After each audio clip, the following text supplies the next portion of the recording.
Hello.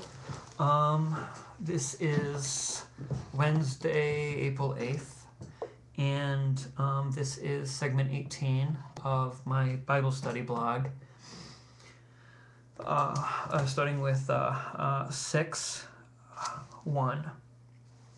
And I decided to read it just for this chapter. I checked out a NRSV version from the library. I'm just doing it because I really the book, the version that I was doing it was a contemporary English version, which I think is the easiest way for people who are beginners in their faith, like I was, to get into the Word. There's a lot of debate about different versions and stuff like that, and some people saying that anything that isn't King James is from the devil. I don't want to get into that, but I just, and especially considering in the next one, there's a reason why. But beware of practicing your piety before others in order to be seen by them, for then you have no reward from your Father in heaven. So whenever you give alms, do not sound a trumpet before you, as the hypocrites do in the synagogues and the streets, so that they may be praised by others. Truly I tell you, they have received the reward. When you give alms, do not let your left hand know what your right hand is doing, so that your alms may be done in secret, and your Father who sees in secret will reward you. Now,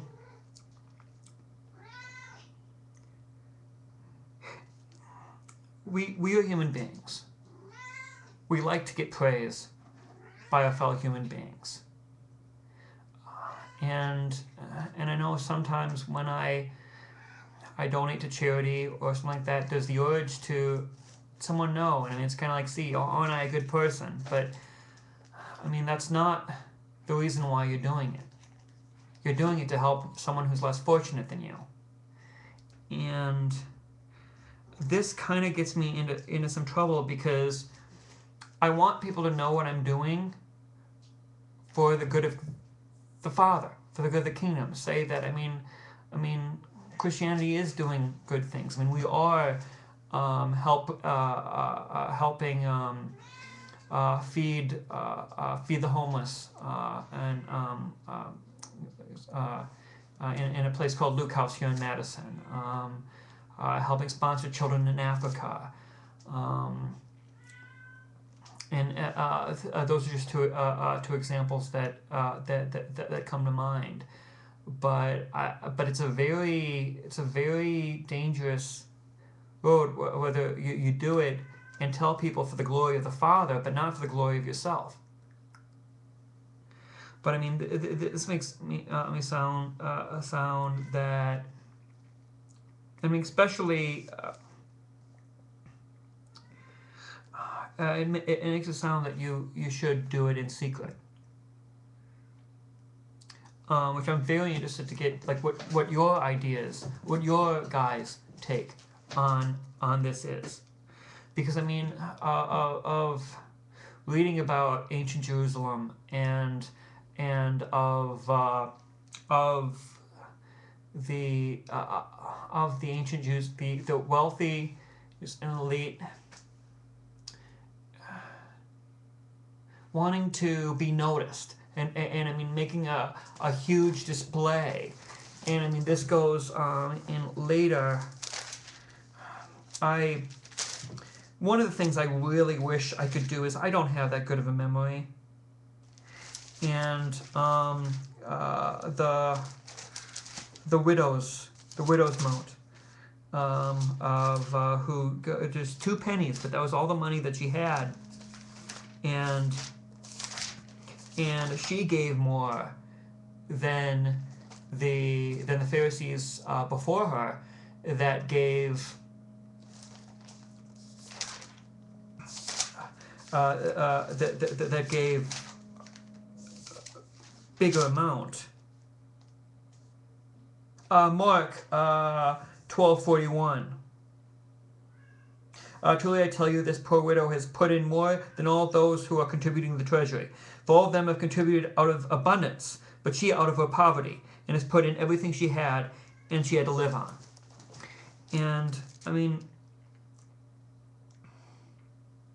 it goes to the next, which is 5 through 7. And whenever you pray, do not be like the hypocrites, for they love to stand and pray in the synagogues and at the street corners, so that they may be seen by others. Truly I tell you, they have received a reward. But whenever you pray, go into your room and shut the door and pray to your Father who is in secret. And your Father who sees in secret will reward you. When you are praying, do not heap up empty phrases, as the Gentiles do, for they think they will be heard because of their many words. Do not be like them, for your Father knows what you need before you ask him. I mean, I've always had just a feel kind of just an aversion to both praying in public, to wearing their faith on their sleeves. And I mean, I'm a very, it kind of sound like a hypocrite. I'm a very private person, and I'm having a weblog. But I'm doing this to help other people out there, like me. But I kind of, it just, I mean, part of me wonders, I mean, it just, I mean, all, like, I mean, the televangelists and the street preachers, I mean, who are just playing, and I mean, there's a difference between street preaching and praying, but it just, I believe that prayer is a very private thing. There is group confessional prayer, like the type in church, which even those I kind of have,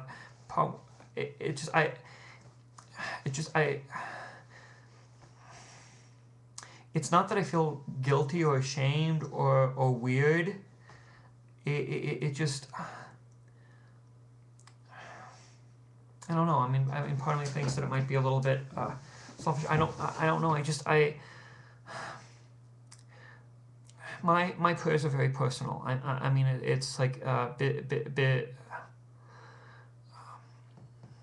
Father Turner at St. Pius Catholic Church in Cambridge, where I grew up, they had taps, which was the reasons of praying: thanks, thanking, asking, thanking, asking, praising, and sorry, apologizing. And I like that, and so I mean some of my most prayers happen behind closed doors. It just God and me, where God knows what's inside my mind, but it's good to express that, to let that out, and to pray. And I very like people who pray and like use like these flowery words, and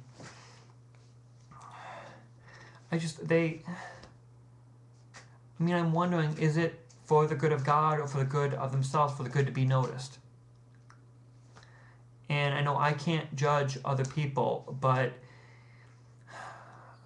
Jesus says how to pray in these in this chapter. So but